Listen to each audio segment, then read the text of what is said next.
Alô, bom dia. Que dia lindo. Começa aqui a brincadeira de 3 cabas safados. Splash Black, da primeira grande aventura. Pera aí.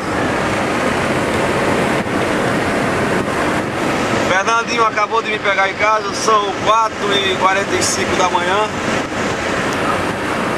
Se eu não me engano, é isso não? Não, 5h20. Não, seu celular deve estar... Ah, então tudo bem, são 5h20.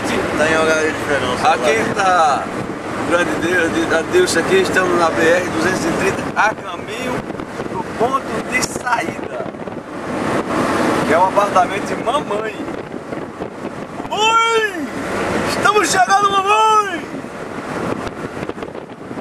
O Fernando está aqui a 200 por hora, preocupado.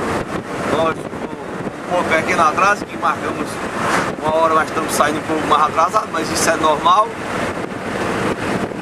Estamos tranquilos, o dia está bonito. Está um dia lindo. O sol nasceu ali.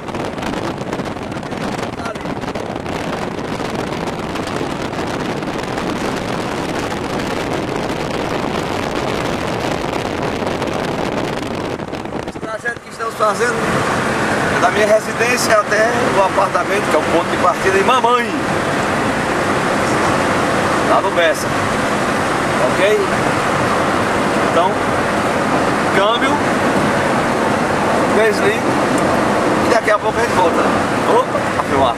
Segura, Fernando.